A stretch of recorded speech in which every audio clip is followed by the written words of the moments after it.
Welcome to Let's Talk Ball. I'm Thad Brown along with Carl Jones. He's a former Division I football corner. I'm just a guy who likes to listen and talk about football. I also watch occasionally too. We break down the X's and the O's every single week from the Bills games. This, of course, will be our last episode of the year. Bills lost to the Chiefs, knocked out of the playoffs. And unsurprisingly, actually, I'll tell you what, a little surprisingly, there is not going to be a lot of good to talk about in this game for a team that played, pretty straight up with somebody who's in the Final Four right now. The Bills, for a large part, were very disappointing. Guys who were normally you could count on, just, Carl, weren't good in this game. Their guys weren't guys. I know we've been talking about that all year long. We talked about it on Buffalo Game Day recap. And when you look it back, it kind of confirmed what you felt like when you were watching the game. Josh Allen played well, as we can imagine when we watched it the first time. But when you look at it some more, you're like, okay, Diggs had the bad drop, but what else happened during the game?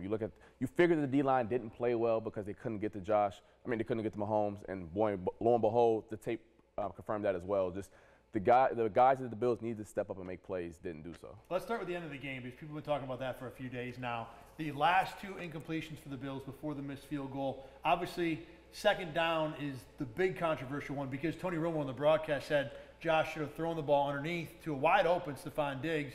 Instead, he tried for Khalil Shakir. You and I have talked about this. A lot of people talk about it on the internet. The throw to Shakir is probably the right play. Yeah, so I'm going to set this up by telling you from the Chiefs' perspective. The Chiefs were in cover 4, and there's 3 receivers to the left of Josh Allen. The number 1 receiver is locked, is man coverage, so just take him out of the equation here. All the way to the outside. All the way out of the equation. The Chiefs aren't even considering that guy in the coverage. They're both playing man. They're playing man on that guy. But on the 2 inside receivers are playing cover 4. Basically, the Chiefs are saying our safety and our nickel are going to be playing a little bit of a yin and yang on the number 3 receiver and the number 2 receiver, which the number 2 guy is Khalil Shakir. Now that I dressed that up, on this concept right here as an outside corner, which is basically the nickel. I know this is kind of confusing, but the nickel in this situation is the outside corner for this defense. If that guy runs a post and the inside safety sits at all or doesn't get depth, you're going to throw the post 10 times out of 10. And you guys have seen that play all year long where the Bills thrown that in the field where Stephon Diggs, actually the week prior, I believe, against the Steelers, where they're throwing deep balls because they see that safety sit. It just looks a little different when the field is condensed a little bit. The safety sat, so Josh Allen said, let me fit it in there. He was open. Good read. Just got a little bit of pressure on him. The only way I can see that play going any different is honestly to Kincaid. If you felt as if the safety got depth, I don't think so. I think Josh Allen can make that throw. We've seen him make even more difficult throws. To throw to Shakir.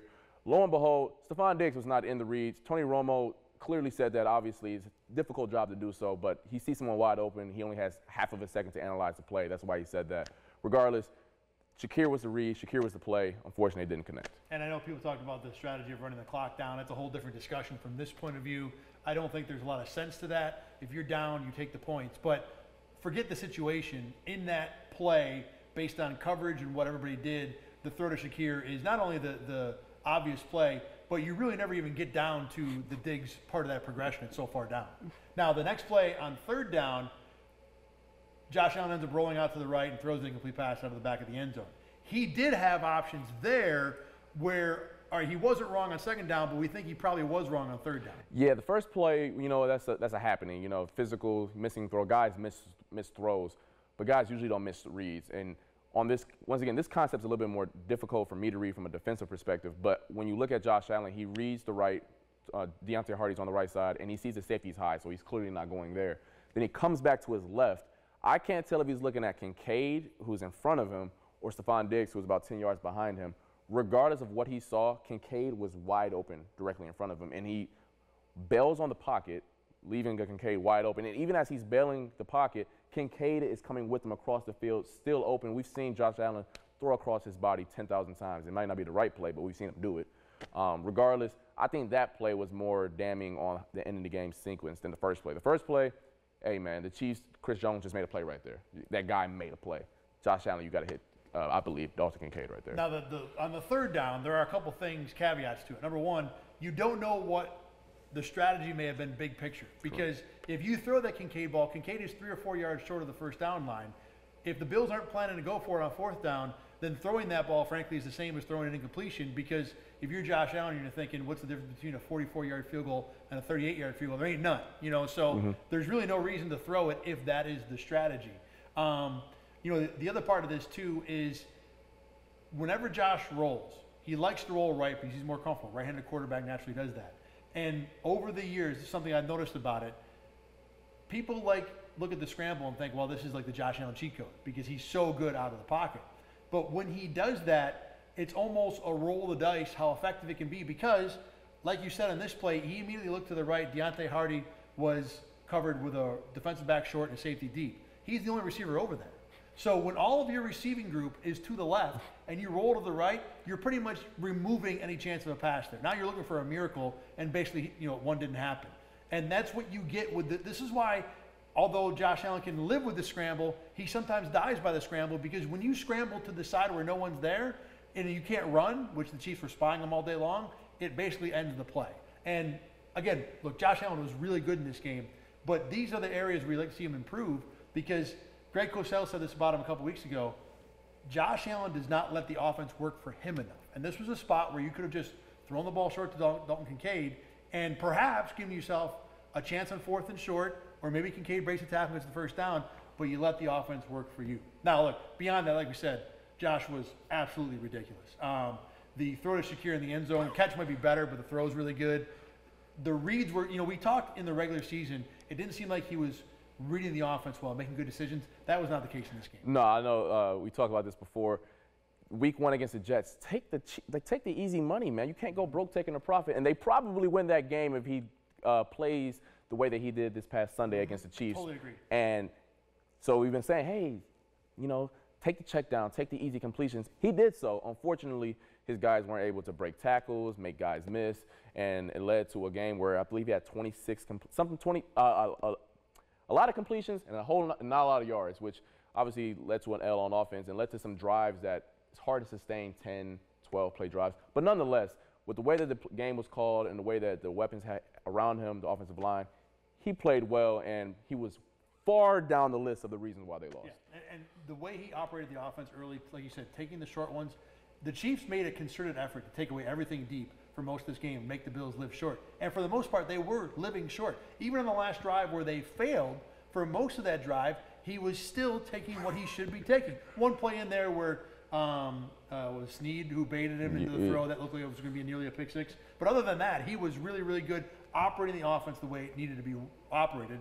Also in part because his receivers weren't winning very much down the field. And this is a problem we've talked about all year long.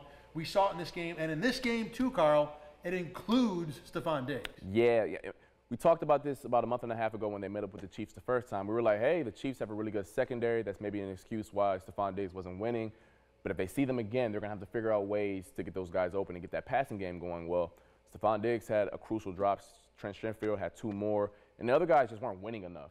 And also not just winning, but if you're going to get the ball in space, it's on your duty as a ball carrier to sometimes make a guy miss, run a guy over. And those little, we talked about this before, those 5-yard catches turn to 15. Like the Chiefs were turning those 2-yard runs that should have been to 15 and 20.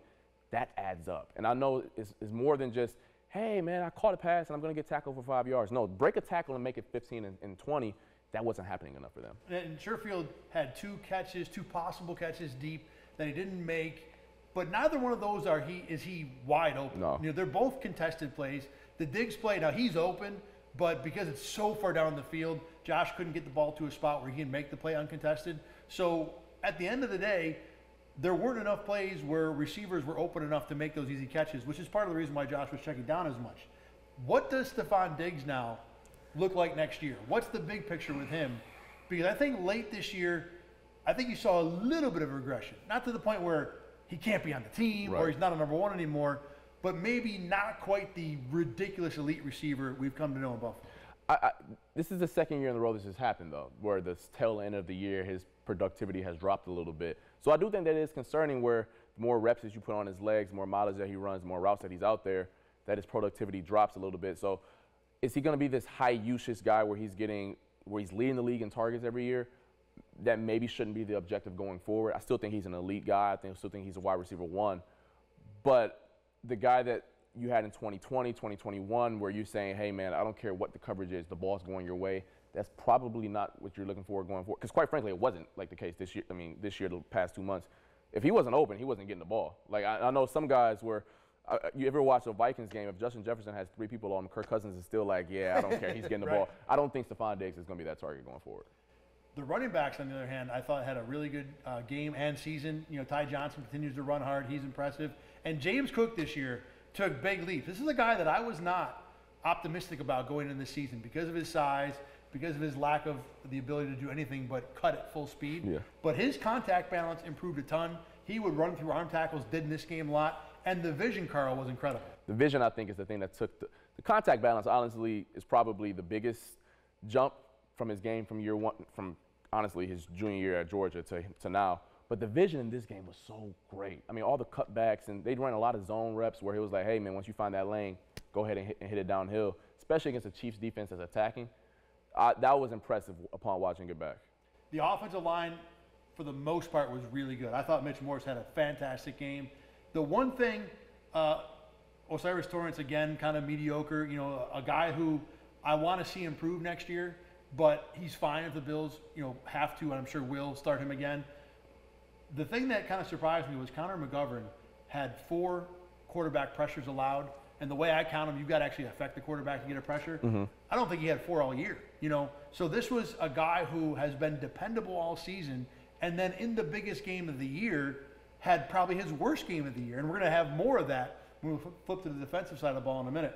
Let's talk about Joe Brady. In this game, and you talked about it with him a couple weeks ago, his money plays were really good. Late in the game, the 4th down call to Khalil Shakir on the last drive was excellent. Even the Trent Sherfield throw on 3rd down on the same drive later on was a nice adjustment because the Chiefs were playing zone on most of the Bills' bunch formation plays and just basically catching the receivers. They could zigzag any way they wanted to, but there's always someone there because they were waiting. So on this particular play, Brady used those receivers as kind of a pocket and stuck Sherfield in the middle and got a completion. Is there enough in your mind to feel good about Brady going into next year? He doesn't have the job yet. I think odds are he probably gets it. But would you like that idea for the Bills? I would. I think he showed enough down the stretch in terms of his own little wrinkles. And let's be quite frank here. When you get this job midseason, it's not like it's going to be your baby. Like, there's some things where you want to implement. But by and large part, that is Ken Dorsey's car, and you're just trying to, you know, give it a little car wash and trying to, like, figure out things to make sure it's up to your speed. And I thought that he did enough down the stretch, especially against a more difficult schedule than what Dorsey had to deal with. And I think that is one caveat where people are going to look at the statistics and say, oh, the Dorsey offense was better. And it was like, but look at the defenses they were playing against. They didn't see a Dallas Cowboys defense. They didn't see the Chiefs twice.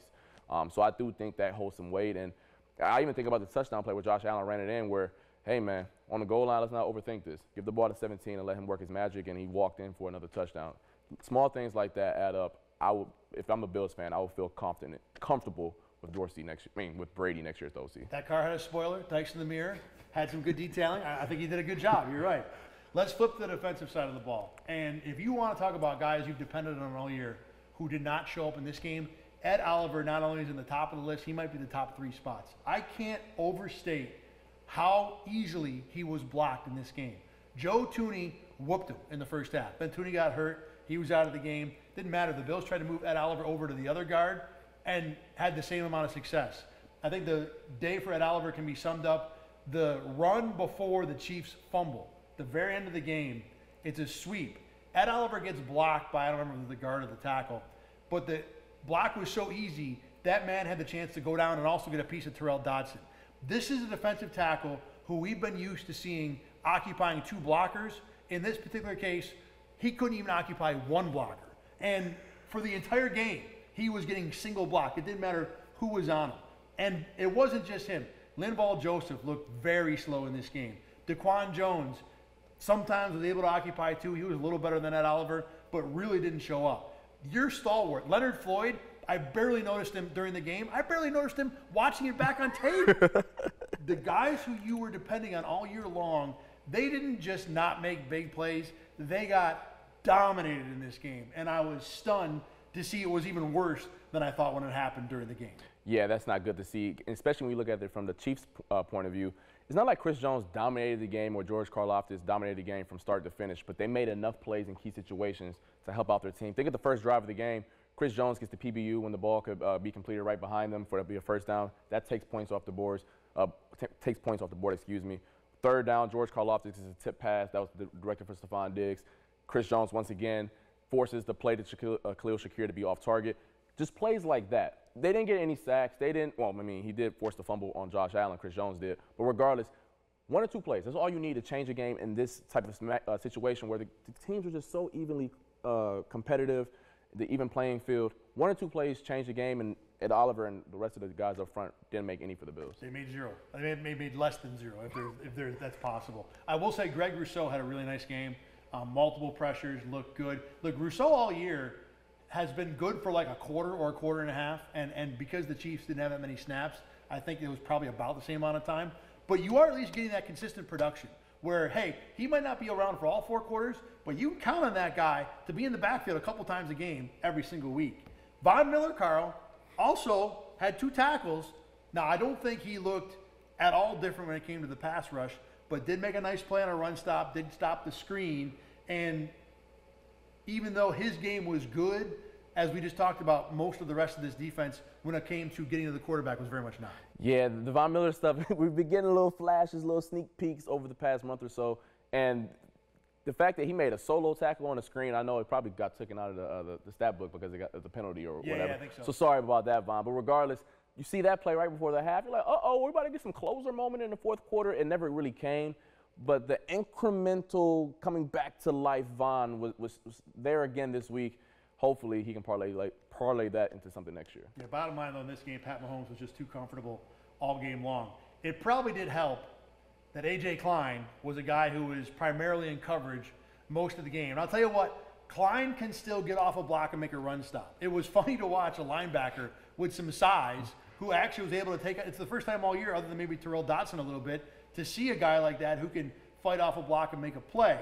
But down the field, it was a different story. Yeah, man, the Chiefs from the first drive of the game made it an emphasis to find 52 on the field and make him pay. I mean, it's not his fault that my man was on the couch with us a couple weeks ago, and he honestly, it wasn't for a lack of effort. He was there for all the plays, but unfortunately, Travis Kelce and Patrick Mahomes are Hall of Famers for a reason. I mean, I think about the first drive of the game. They run an out route right at him, sat right next down to him, nice 15-yard gain right there. I think about the one deep play down the right sideline where it was a play-action fake, and Kelce's coming out of the backfield, and Klein has to bite on it because of the play fake, and Kelce runs right past him.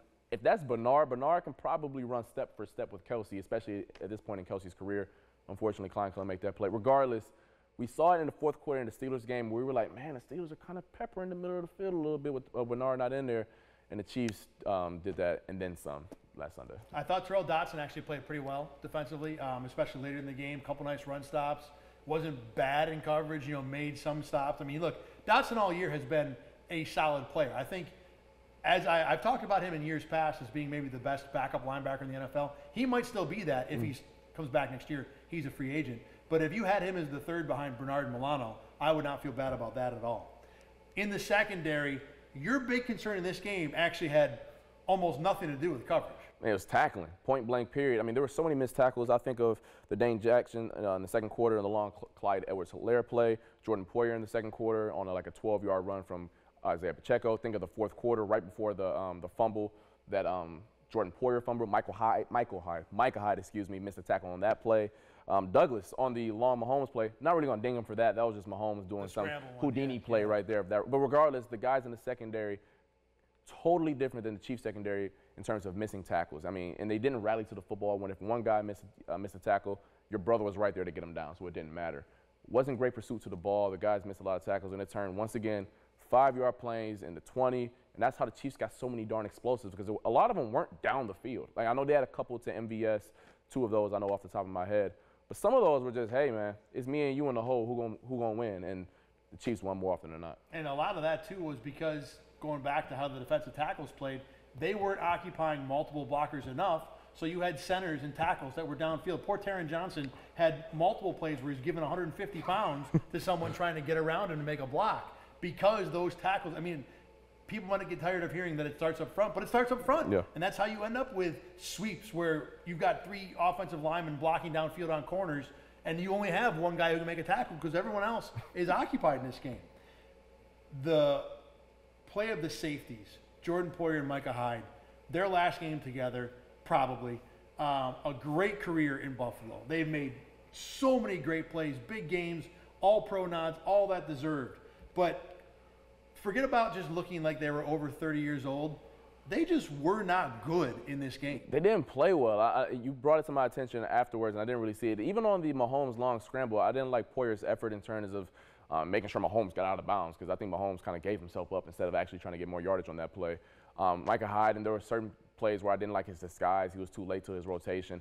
They just didn't seem locked in all the way. And once again, I'm not in the locker room, I'm not speculating and things of that nature, but from what I see on the tape, they just weren't their usual selves. And look, to be frank, this entire year they weren't their all-pro selves. I mean, I don't think we've ever said that in this space, but it was a different drop in this game in particular that was kind of discouraging to see, especially in what will probably be their last game together. Both guys, for sure, missed wide open tackles down the field. Both guys, we think, bit wrong, horribly wrong, on at least one pass play. I mean, the wide open Travis Kelce touchdown, which is for sure Dane Jackson's fault. Well, maybe not for sure. We don't know for sure. You're right. We believe in cover 3, he should have been taking a deep third and instead came up short. But in addition, if it is cover 3, Micah Hyde's not anywhere close to playing the middle of the field either. So even if Dane Jackson, you think, is in position, there's probably a throw to be made. It wouldn't be an easy pop-up throw that Mahomes could throw left-handed, but it's a throw most NFL quarterbacks are going to make. Yeah, I mean, he was obviously trying to hold the disguise for as long as he could. So I get what he was doing, but at some point the jig is up. Like, it's over with. Mahomes see it. It's over with. Let's go.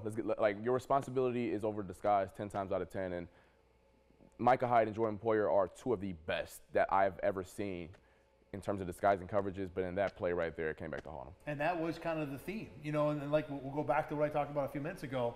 There were too many guys in this game for the Bills that they were depending on all year who not only did not have big games, they had poor games. Right. They had games where he had done that, any of these players had done that all year, you would be replacing them. Now, look, Dane Jackson was one. He's not a corner they wanted in the game if you go back to August anyway.